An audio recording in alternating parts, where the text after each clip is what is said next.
ओम ह्रीं अरहं ळमोजिनाणम्।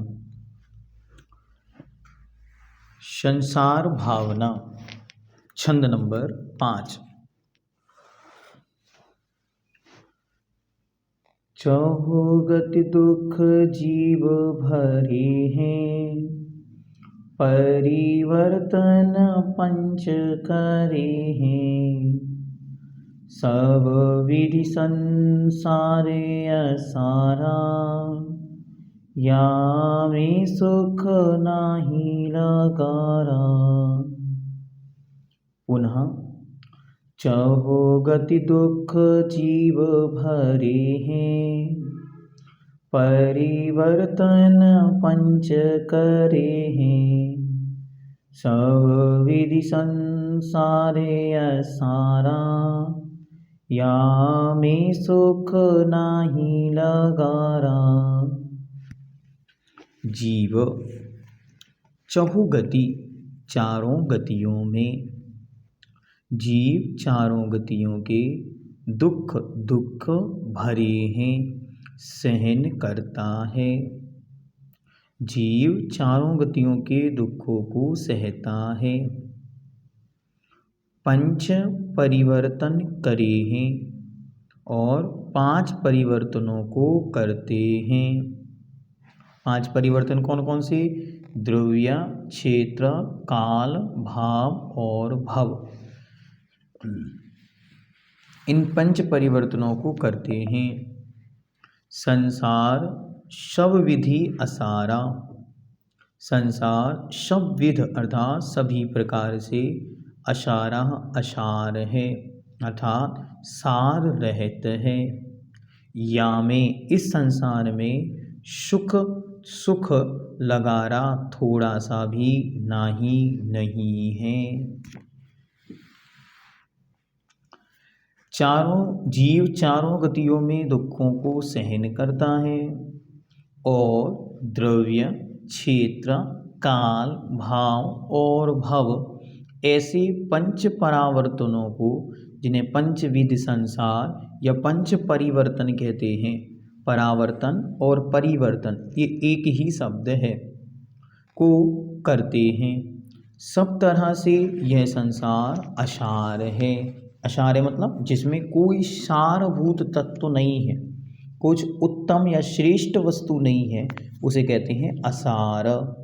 तो ये सारा संसार असार है। या में सुख नाही लगारा, इसमें थोड़ा सा भी सुख नहीं है।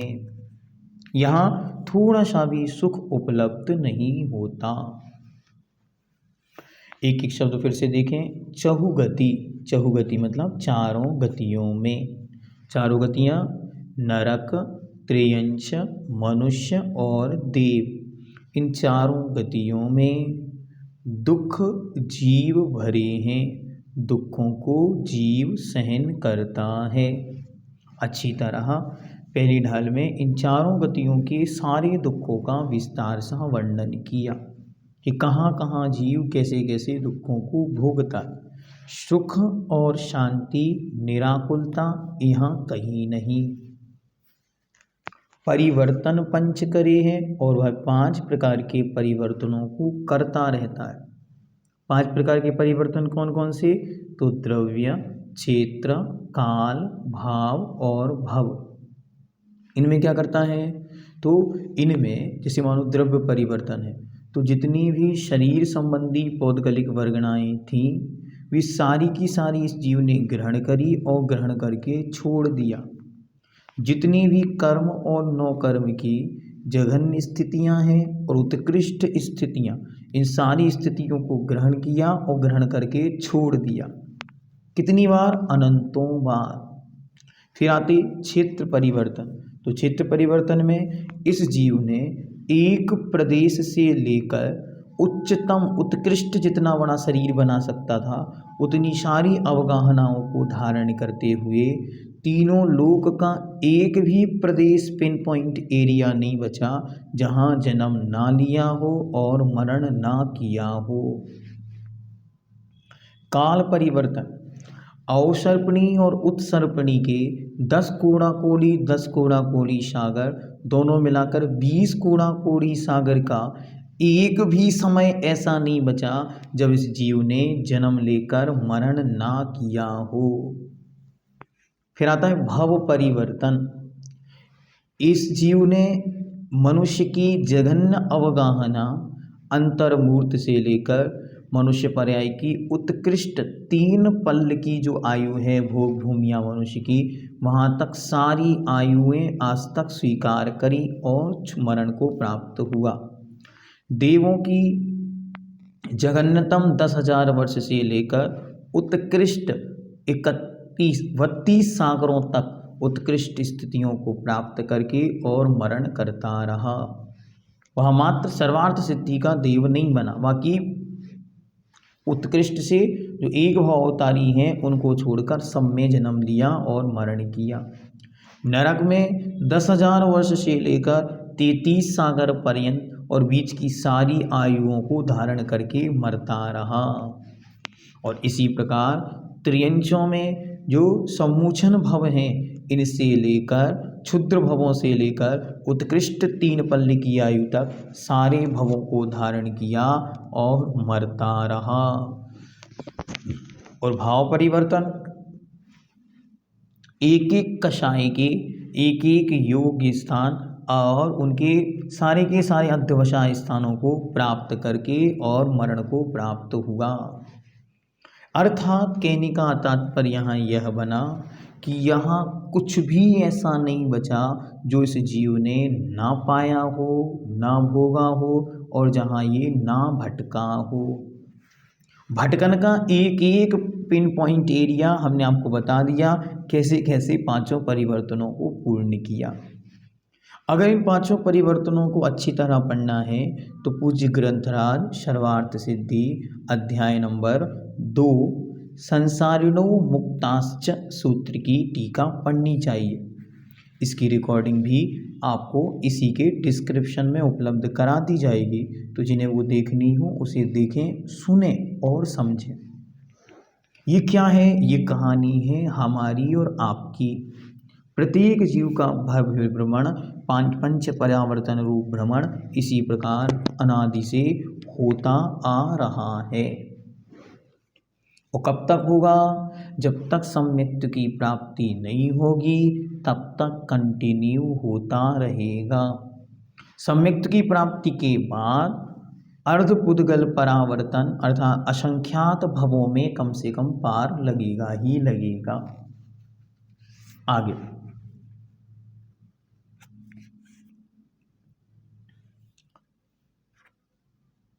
सब विधि संसार असारा, किसी भी प्रकार से देख लो संसार असार ही है।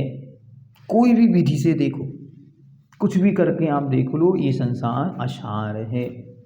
या में सुख ना ही लगारा, इसमें रंच मात्र भी थोड़ा सा भी यहाँ सुख नहीं है। लगता है कि ये वस्तु सुख देने वाली है तो हम क्या करते? उसे पाने का प्रयास करते, लेकिन पाते पाते वह भी दुख को देने वाली बन जाती है। जैसे उदाहरण, आपके सामने एक कटोरी में बहुत अच्छे रसगुल्ले बन रहे हैं सामने, और बड़े अच्छे घी के रसगुल्ले हैं, बड़ी शानदार खुशबू आ रही है, बड़े आनंद को उत्पन्न करने वाले। कई लोगों को तो लग रहा होगा कि इसी समय कुछ गड़बड़ कर दें, इतनी टेस्टी खुशबू उसकी फैल रही है। और वो आपके सामने यूँ कटोरी में भरकर रखते जा रहे हैं। अब तृष्णा बढ़ती जा रही है। ऐसा लग रहा है कि सारे के सारे कटोरे के सारे रसगुल्ले एक साथ खा लूं। नैवेद्य कैसा लग रहा है? नैवेद्य ने हंस दिया। सारे के सारे इमेजिनेशन करना है कि आपके सामने एक कटोरे में रसगुल्ले भरे हुए रखे हैं और उस रसगुल्ले को खाने की पूरी इच्छा, पूरी तृष्णा उसके अंदर तीव्रता से है कि पूरे एक साथ खा जाऊं। और सामने रबड़ी रख दी है, मलाई रख दी है, जिससे तुम्हें पसंद आए उससे खा लो। अभी रात में नहीं खाना, दिन में खाना। तो उसने एक रसगुल्ला उठाया और खाया, नैवेद्य। एक रसगुल्ला खाया, बड़ा आनंद आया। फिर क्या सोचता है, भी और खाऊं जल्दी से, ये अंदर जाए तो दूसरा अंदर लूं, और इसको अंदर करता है, दूसरा खाता है, तीसरा खाता है, चौथा खाता है। 4 खाने के बाद मन कहता है अभी भरा नहीं, एक और, तो एक और उठाता है और खा लेता है, ऊपर से थोड़ी सी मलाई रबड़ी खा लेता है। अब मन कहता है कि और खाओ, लेकिन शरीर कहता है अब नहीं खा सकते। क्या कह रहा है, मन क्या कह रहा है, अभी और खाओ, लेकिन शरीर कहेगा अब नहीं खा सकते। मन कहता है एक और, कुछ नहीं होगा, तो एक और उठाता है और खा लेता है। नैवेद्य एक और खा गया, कितने 6 हो गए। अब क्या करेगा, अब 6 रसगुल्ले हो गए उसके पूरे। उसके बाद मम्मी आती हैं और कहती बेटा अभी तो तूने कुछ खाया ही नहीं, एक और खा ले। तो मम्मी ने एक रसगुल्ला और दे दिया और उसको खा लिया। अब इतने में दीदी आई और दीदी कहती है कि मेरी तरफ से तो कुछ खाया ही नहीं, आज तो रक्षाबंधन है और मेरी तरफ से मिठाई नहीं खाएगा, ऐसे कैसे काम चलेगा। कहता नहीं अब नहीं खा सकता, अब तो शरीर में हिम्मत ही नहीं बची, अब तो शरीर आउट ऑफ लेवल है, आउट ऑफ कंट्रोल है। लेकिन जैसे तैसे दीदी ने हिला के उसको ऐसे करके पेट में थोड़ी सी जगह बनाई और एक रसगुल्ला और खिला दी। अब कैसा लग रहा है, जो पहले नंबर स्थिति थी पहले रसगुल्ले में, वो अब 7वें रसगुल्ले तक नहीं बची। जो पहले रसगुल्ले में आनंद था वो दूसरे में बढ़ा, तीसरे में और बढ़ा, चौथे में और बढ़ा, 5वें में और बढ़ा, और 5वें के बाद जो घटना चालू हुआ 7वें तक स्थिति खराब है। अब तो सामने वाला ये कह दे कि अब कुछ नहीं खाना है तो ही काम चलेगा। इतने में ही नैवेद्य का परम मित्र आ गया और वो कहता है अरे रसगुल्ले बने हैं, मैं भी खाऊंगा और मेरे साथ तुम भी खाओगे। नैवेद्य कहता ना बाबा ना, मैं नहीं खाऊंगा, तुझे खाना तू खा ले, पूरे खाने पूरे खा ले, लेकिन मैं नहीं खाऊंगा। उसी समय उसने एक रसगुल्ला उठाया और मुंह में रख दिया। अब क्या लग रहा है, ये रसगुल्ला अंदर जाए कि अंदर वाले सब बाहर आए। स्थिति क्या है कि ये वाला अंदर जाए कि अंदर वाले सब बाहर आए। इस प्रकार संसार के सुख हैं, जब तक प्राप्त नहीं होते पानी की चाहत होती, कहीं से तो मिल जाए, कैसे भी बनी, बस वो पानी है पानी है पानी है। चोरी भी करनी पड़े तो मिठाई के लिए चोरी चलती है, क्यों, क्योंकि उसे खाना है। तो ये प्राप्त करने की चाहत, और जब तक वो प्राप्त नहीं होते तब तक उनकी तृष्णा लगी रहती है, मिल जाएं मिल जाएं मिल जाएं। और जब वो मिल जाते हैं तो तृप्तता नहीं होती, और जब वे अपने पास सहजता से उपलब्ध हो जाएं तो उनमें आसक्ति। ये संसार है, इसलिए यहाँ सुख नहीं होता। देखने वालों को लगता है यहाँ बहुत सुखी हैं। आदरणीय बेनाडा जी साहब एक उदाहरण सुनाते थे। एक बार आचार्य भगवंत विद्यासागर जी महाराज के दर्शन करने वो जा रहे थे। उसी ट्रेन में उनके साथ साहू श्रेयांश प्रसाद जी, जो कि भारतीय ज्ञानपीठ के टाइम्स ऑफ इंडिया के मालिक, भारत में एक समय शक्तिशाली हस्तियों में से एक, वो उनके साथ उसी ट्रेन में बैठे। बढ़िया एसी कोच था, सारी व्यवस्थाएं एक नंबर। किस्मत से दोनों की कोच आमने सामने सीट थी, एक ही कोच में दोनों की सीट आमने सामने। लगभग 9:30-10 बजे तक दोनों ने आपस में बातें की। उसके बाद पंडित जी साहब ने कहा अब हम विश्राम करते हैं। उन्होंने कहा ठीक है। पंडित जी साहब विश्राम के लिए लेट गए और सेठ जी ने अपनी कुछ दवाइयाँ निकाली, दवाई खाई। दवाई खाने के बाद कुछ काले कलर का कपड़ा निकाला, आंखों पर लगाया और वहाँ पर लेट गए। पंडित जी भी इस तरफ लेटे थे और वो उनको देखते रहे, वो आराम से लेटे।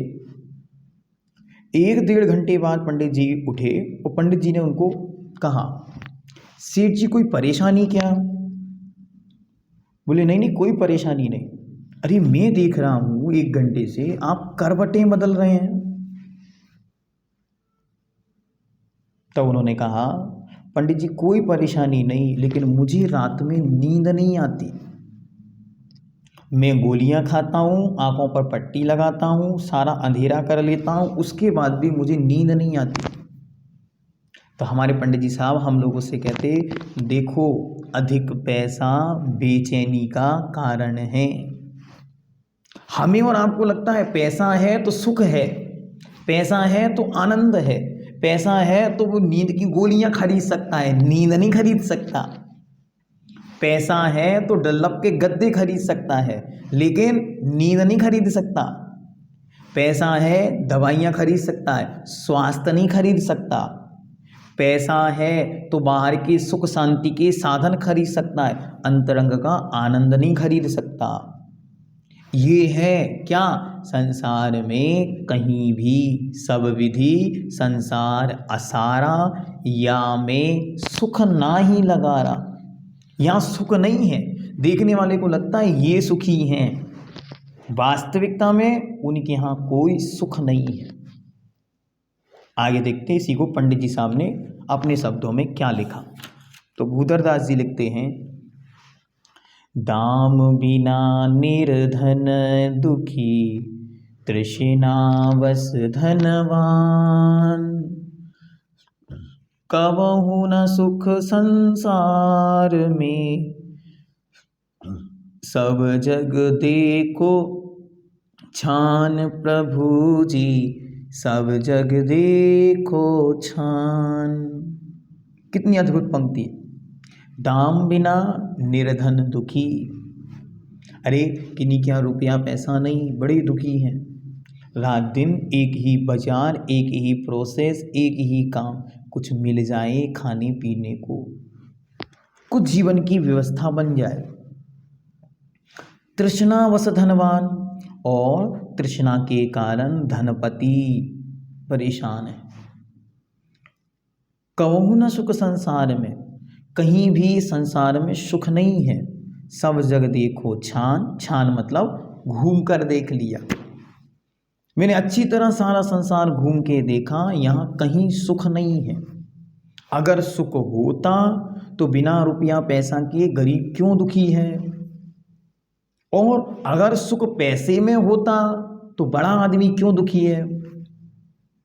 इतनी अच्छी तरह ये पंक्ति आपको ध्यान रखनी है कि कुछ लोग इसलिए घूम रहे हैं, दौड़ रहे हैं कि कुछ खाने मिल जाए, और कुछ लोग इसलिए दौड़ रहे हैं कि जो खा लिया है वो खाली हो जाए। इतने बड़े बड़े पेट बाहर आ गए, इतना खा लिया है, अब क्या करें भगवान, इतना दौड़ना पड़ता है सुबह शाम कि ये खाली हो जाए। और कई लोग इसलिए दौड़ा धूप कर रहे हैं क्योंकि उनको खाने का ठिकाना नहीं। कुछ लोग ये सोचते हैं क्या खाएं, और कुछ लोग सोचते हैं क्या क्या खाएं। कुछ सोचते हैं कुछ होता तो कुछ पहनते, तो कुछ सोचते हैं क्या क्या पहने। बोलो, कुछ लोग इस सर्दी में एक चादर, एक कंबल, एक रजाई, एक स्वेटर के लिए तरस रहे हैं, तो कुछ लोग इसमें भी आनंद के साथ हीटरों में आनंद की रातें व्यतीत करते हैं, लेकिन उन्हें नींद नहीं आती। ये क्या है, ये है याहू क्या, सब विधि संसार अशारा, या में सुख ना ही लगा रहा। और ये पंक्ति, कबहु न सुख संसार में, सब जग देखो छान। इसलिए एक बात और बहुत अच्छी पंडित जी साहब कहते थे, वो और आपको बताते। वो कहते थे जीवन में इतना धन हो जिस धन में जीवन का निर्वाह आनंद के साथ हो जाए। जो पंक्ति कबीर ने लिखी वो बड़ी सुंदर, साईं इतना दीजिए जामे कुटुंब समाए, मैं भी भूखा ना रहूं और साधु ना भूखा जाए। बस जिनके पास इतनी संपत्ति है वे अपने आप को मस्त और आनंदमय बनाएं, वे अपने जीवन का एक एक क्षण धर्ममय व्यतीत करें। जिनके पास दोनों वक्त के भोजन की अच्छी सुंदर व्यवस्था है, वे बड़ी सुंदर तरीके से जीवन को जिए। तृष्णा के चक्कर में आज के आनंद को नहीं खोना, जैसे एक बार एक सेठ जी थे, उनके पास बहुत संपत्ति थी, बहुत संपत्ति, लेकिन वो हमेशा डिप्रेशन में रहते थे। अब डिप्रेशन कोई बीमारी थोड़ा ना, ये तो एटीट्यूड है बड़े लोगों का, तो बड़े एटीट्यूड में रहते थे। तो एक बार किसी व्यक्ति ने, एक महाराज उनके नगर में पधारे, उनसे कहा, महाराज सेठ जी के पास बहुत संपत्ति है, इतना पैसा है कि 7 पीढ़ियां आनंद के साथ जिएंगी, लेकिन फिर भी इनकी टेंशन खत्म नहीं होती, टेंशन में बने रहते। महाराज ने उसको कहा, क्यों सेठ जी, आपको क्या परेशानी है, आप परेशानी बताओ, मैं कुछ उपाय बताऊंगा। वो कहता, महाराज आपकी कृपा से, आपके आशीर्वाद से और भगवान की कृपा से मेरे पास सब कुछ है, लेकिन मुझे एक टेंशन खाए जाती है। क्या परेशानी है? महाराज 7 पीढ़ियां तो आराम से खा लेंगी, लेकिन 8वीं पीढ़ी का क्या होगा? तो महाराज कहते हैं, हद तेरी, तो क्या जीवन हम जिए जा रहे हैं, क्या कि एक श्वास का भरोसा नहीं, और हम हजारों वर्षों का ठिकाना यहाँ लगा के जा रहे हैं। ये हमारी सोच है। क्या करना चाह रहे हैं कि हम पीढ़ी दर पीढ़ियों के लिए नोटों की गड्डियाँ इकट्ठी करने की बातें करते हैं, लेकिन वास्तविकता में यहाँ एक भी क्षण और एक भी कण का कोई भरोसा नहीं। यहाँ में सुख ना ही, यहाँ कोई सुख नहीं है, ये तो सुखाभास है, और इस सुख के आभास में हम हमारा समय निरंतर खराब करते चले जा रहे हैं।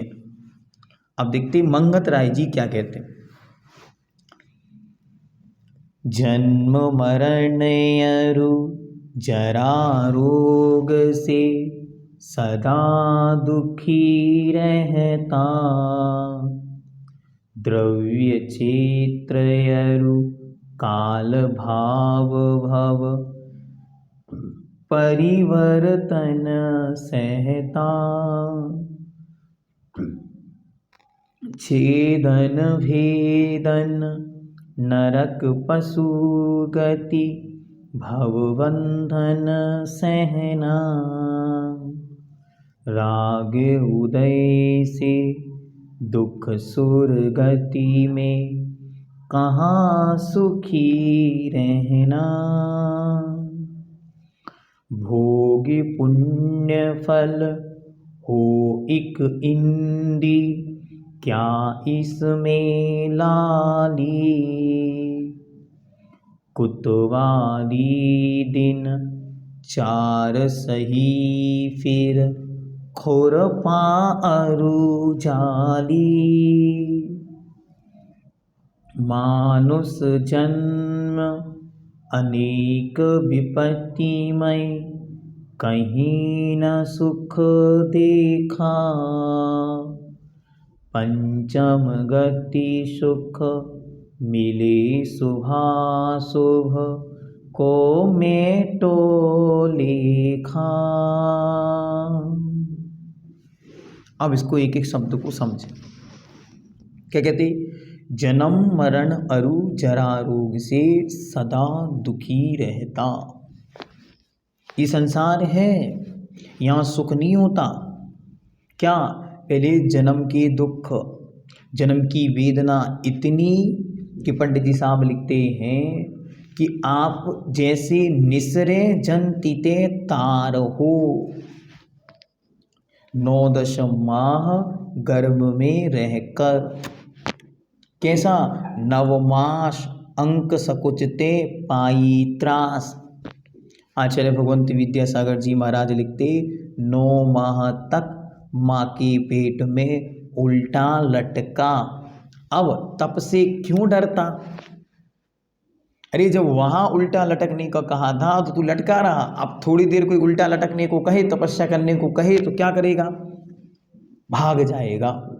तो जन्म के कष्ट, मरण की वेदनाएं, बुढ़ापा देखो, अपने परिवारजनों में किन्हीं का बुढ़ापा देख के क्या भावना आती? हे भगवान, इनकी सदगति जल्दी हो। क्यों? उनका कष्ट देखा नहीं जाता, इतना कष्ट है बुढ़ापे का। और मरण का कष्ट, मरण के कष्ट के विषय में तो कहना ही क्या।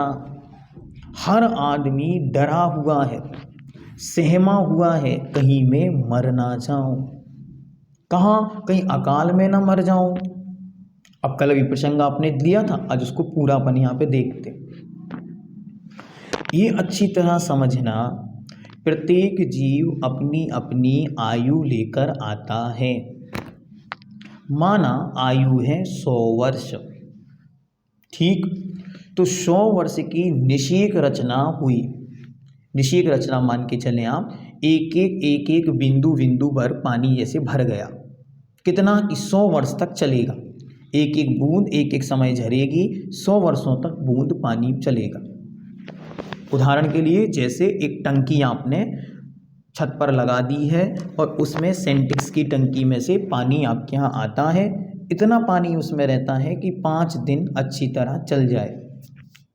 जितना आप उपयोग करते इतना पानी उसमें है। ऐसे ही हमारी आपकी आयु होती है। ये आयु हमने कब बांधी?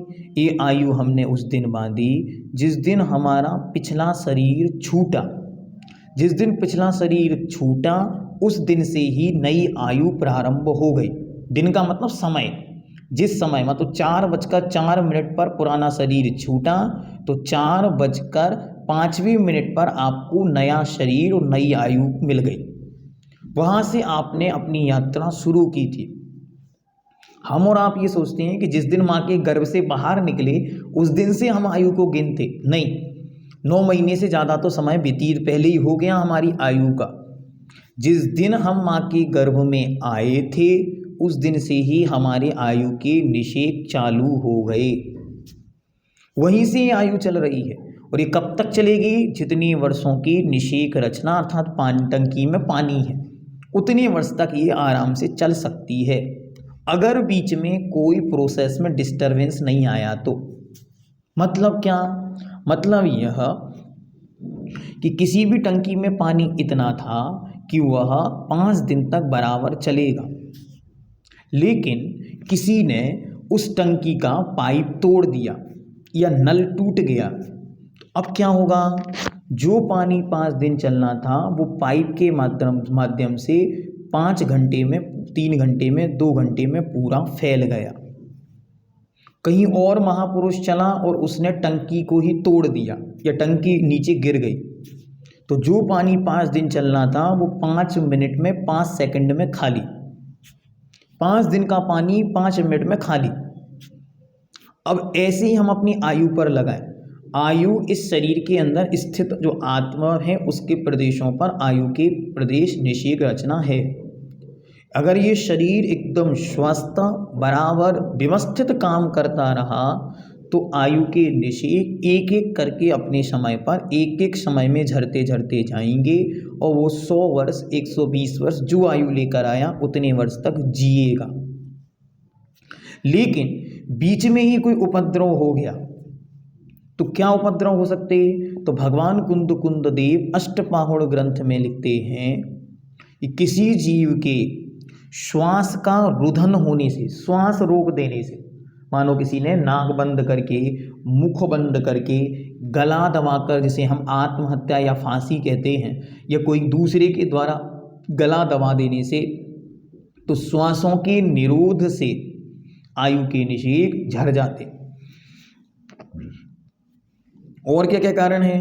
तो उन्होंने लिखा रक्तक्षय, रक्तक्षय, रक्त का क्षय होने से, शरीर में से ओवर ब्लीडिंग हो जाने से, कहीं आप कट गया, कहीं कोई एक्सीडेंट आदि में, सिर आदि में चोट लग गई और कंटिन्यू ब्लड का फ्लो होने से अगर ब्लड का लैक ऑफ ब्लड हो जाए तो मर सकता है।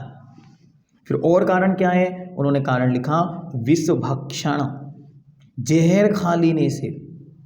और क्या कारण है? और कारण उन्होंने लिखा अति संक्लेश परिणामों से, परिणामों में अति संक्लेश, बहुत अधिक टेंशन करने से आयु के निषेक झरते हैं। कैसे अधिक झरते हैं? इसलिए कहा चिंता चिता के समान है। ये भगवान कुंद देव की वाणी बतला रहे हैं हम आपको, बड़ी श्रद्धा के साथ विश्वास करके, और आज से ही टेंशन को त्याग देना, वरना टेंशन आपको त्याग देगी। शरीर के निषेक जल्दी जल्दी झड़ने लगेंगे टेंशन में। और अत्यधिक मैथुन सेवन से, जो मैथुन की प्रोसेस है उसमें अत्यधिक मैथुन सेवन से आयु के निषेक आयु अत्यधिक झरती है। ऐसे कुछ कारण भगवान कुंद देव ने ग्रंथराज अष्टपाहुड़ पूज्यवर अकलंक देव महाराज ने राजवार्तिक ग्रंथ में इनका वर्णन विस्तार से किया है। वहाँ से इनको अच्छी तरह पढ़ना चाहिए। शस्त्रघात से, एक्सीडेंट जैसे कह सकते हैं अपन, या किसी भी प्रकार के शस्त्र का चाकू तलवार या अन्य प्रकार की बंदूक आदि भाला आदि से शरीर का कोई अंग प्रत्यय घात को प्राप्त हो जाए तो वह जीव जो 100 वर्ष जीने वाला था वो 10 मिनट 5 मिनट 1 घंटा 2 घंटा 1.5 घंटे में भी संपूर्ण आयु के निषेक जल्दी जल्दी झरना प्रारंभ हो जाते हैं। इसलिए हम इसको एक प्रकार से देख सकते हैं कि जब कोई जीव मरने वाला होता है तो उसके मुख से और नाक से उल्टी सांसें या जल्दी जल्दी सांसें चलना चालू हो जाती हैं, उससे भी जल्दी जल्दी निषेक झरना प्रारंभ हो जाते हैं। और जो 100 वर्ष जीने वाला था वो 120 वर्ष जीने वाला था, वह 20 वर्ष की उम्र में या कई अन्य समयों में भी मरण को प्राप्त हो जाता है।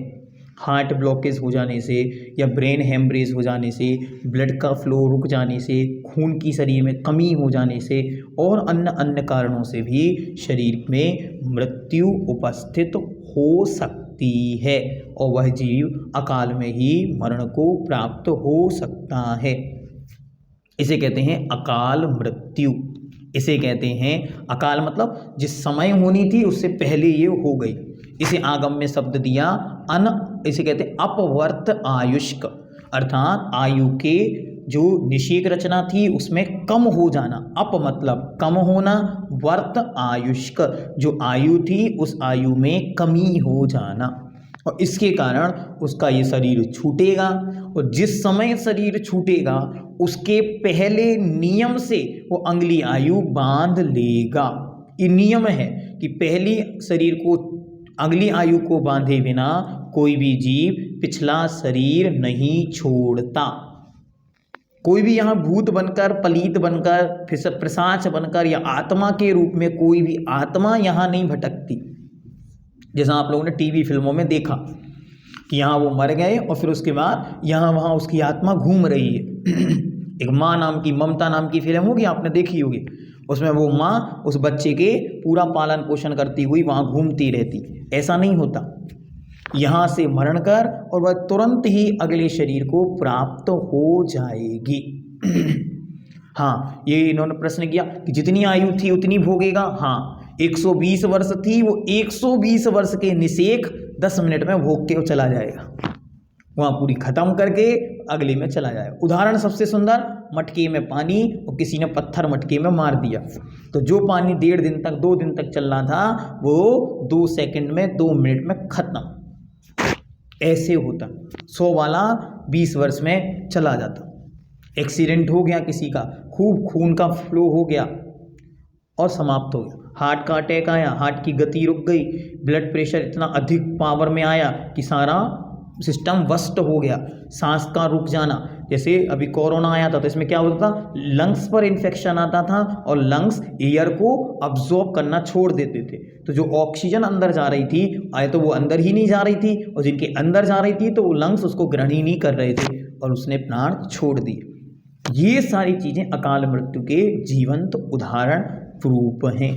इसलिए एक एक पंक्ति को अच्छी तरह देखना कि जन्म मरण अरु जरा रोग से सदा दुखी रहता, द्रव्य क्षेत्र अरु काल भाव भव परिवर्तन सहता। ये परिवर्तन हमने अच्छी तरह आपको पहले समझा दिए। फिर उसके बाद छेदन भेदन नरक पशुगति बदबंधन सेना। अरे पहली ढाल पढ़ो, आंखों से आंसू आने लगते हैं। क्या क्या भोगना पड़ा। आदिनाथ भगवान की पूजन की जयमाल पढ़ो, आंखों से आंसू गिरने लगते हैं। मेरी कथा है, मैं ऐसे नरक और त्रियंचों में ऐसी मार सहन करते हुए आए हैं।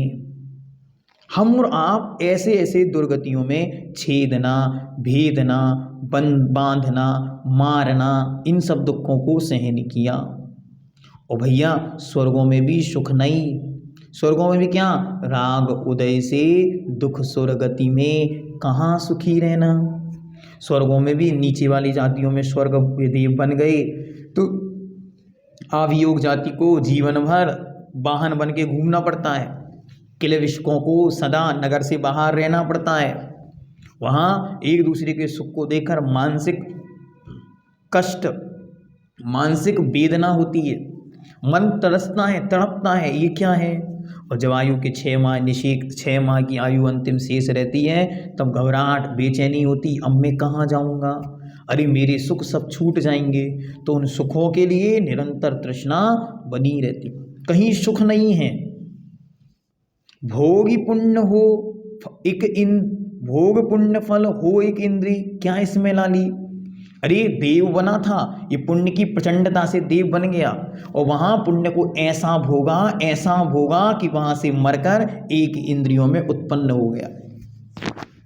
पुण्य की जितनी स्थिति थी सारी की सारी भोग ली, वहाँ सब समाप्त। आयु के अंत में चिल्लाने लगा, रोने लगा, अब मैं कहाँ जाऊँगा, अरे मैं किसी के गर्भ में, इस कीचड़ में, इस गंदगी में नहीं, मैं नहीं जाऊँगा, मैं तो इससे अच्छा एक इंद्रिय में उत्पन्न हो जाऊँ। और वहाँ से मरा और बरगद, पीपल, तुलसी, बड़े सुंदर अच्छे अच्छे वृक्षों में उत्पन्न हो गया। भोग पुण्य फल हो एक इंद्रिय, क्या इसमें लाली, अरे इसमें क्या प्रकाश है, क्या नहीं भोगा। चक्रवर्ती सरी की संपदाएं भोगने को मिली, हमने इतनी आनंद से भोगी कि भोगने के बाद इस संसार में ही घूमते रह गए। कुतवाली दिन 4 सही फिर खुरपा रुझाली। अरे कोई एक व्यक्ति था और बड़ा अच्छा किसान का बेटा था, लेकिन उसकी नौकरी लग गई काय में, जेलर की नौकरी लग गई।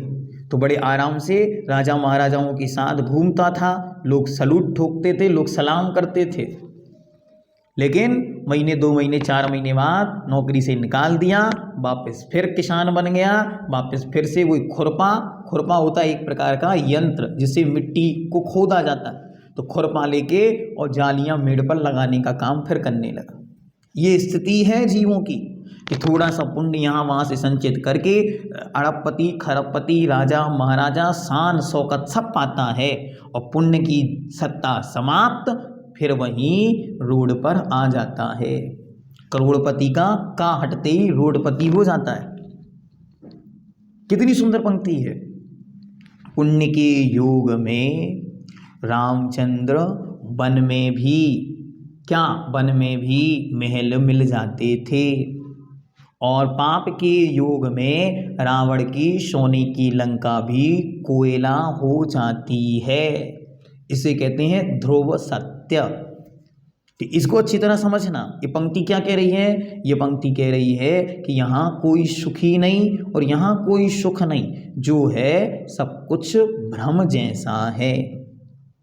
कुतवाली दिन 4 सही फिर खुरपा रुझाली, ये जिनको याद है उनके जीवन में कभी घमंड नहीं आता, क्योंकि उन्हें ये पता है यहाँ कुछ भी शाश्वत नहीं, सब दिखावा है। अच्छे अच्छे पुण्यशाली रूकन भाग बिकाया।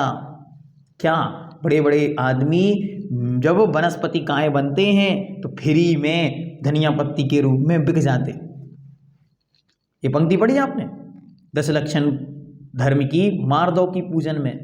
उन्होंने मारदव धर्म की पूजन में पंक्ति लिखी कि बड़े बड़े सेठ, बड़े बड़े राजा, बड़े बड़े महापुरुष देवता लोग मरण करके और एक इंद्रियों में उत्पन्न हो गए। एक इंद्रियों में बनी क्या, धनिया पत्ती। और हेमलता जी गई बाजार में सब्जी लेने और उन्होंने क्या कहा, उन्होंने कहा भैया इतनी सारी सब्जी ली तो थोड़ी सी धनिया तो दे दो। और उसने यूं धनिया उठाई और यूं डाल दी, रूकन भाग बिकाया, फ्री में बिक गए। क्या हमारी इमेज है। आज कहते हैं हमारा एटीट्यूड देखो, आई एम द बॉस। कहाँ से आए हो, रूकन भाग बिकाया। एक इंद्रिय जब हुआ तो वहां फ्री में बिक गया, फ्री में, कोई कीमत नहीं। ये स्थिति है किसकी, हमारी। इसलिए अभिमान किस बात का, मानुष जन्म अनेक विपत्तिमय कहीं न सुख देखा। मैंने सारा संसार अच्छी तरह खोजा। कौन लिख रहा है, ये सारे के सारे पूर्वाचार्य लिख रहे हैं, ये सारे के सारे अरिहंत केवली तीर्थंकर भगवंत लिख रहे हैं। और सारे के सारे आपसे कह रहे हैं इस जग में यदि संसार में सुख होता तो तीर्थंकर क्यों त्यागे, और काहे को तप साधन करते, संयम सो अनुरागे। उनके यहाँ कौन सी परेशानियां थी, हमारे आपके यहाँ तो बहुत सारी परेशानियां जन्म से दिखती हैं, लेकिन उनकी स्थिति तो ये है कि जन्म के 15 महीने पहले से ही गरीबी समाप्त, गांव से गरीबी समाप्त, सारे कष्ट दुख दर्द उस नगर के समाप्त जहां वो जन्म लेने वाले हैं, और उनके पूरे जीवन में एक दिन भी कष्ट का नहीं आने वाला। जब उन्होंने संयम से अनुराग किया, इसका मतलब यह है कि संसार का सुख नियम से दुखमय है, स अंत है, अंत से युक्त है, और पाप बीजे, पाप का बीज है, ऐसे सुख में आस्था मत करो, अर्थात इससे दूर जाने का विचार करो। पंचम गति सुख मिले, शुभाशुभ को मेटो लेखा। सुख तो मात्र पंचम गति अर्थात मोक्ष नगर में है। यद्यपि वो कोई गति नहीं है, लेकिन उस अवस्था को भी हमने पंचम गति ऐसा शब्द दे दिया। उस पंचम गति में ही सुख है। और वो सुख कब मिलेगा, जब हम पुण्य पाप दोनों से बहुत ऊपर उठ जाएंगे, कर्मों की सत्ता विहीन हो जाएंगे, तब जाकर हम भगवान बनकर लोक के अग्रभाग पर अनंत सिद्धों के सागर में विराज जाएंगे। ये संसार भावना का रोज विचार करो कि यहाँ कोई सुखी नहीं, यहाँ कोई सुख नहीं, ये सब दुखमय है। मैं यहाँ से उन अनंत सिद्धों के अनंत सुख की ओर जाऊं, नित्य प्रति एक गीत गाऊं, हे अशरीरी सिद्ध भगवन तुम ही आदर्श मेरे। जहाँ आप रहते हो वही मेरा आदर्श है, वहाँ तक मुझे जाना है। ऐसी मंगल भावना हम सभी भाएं। ओम अरहम सिद्धम।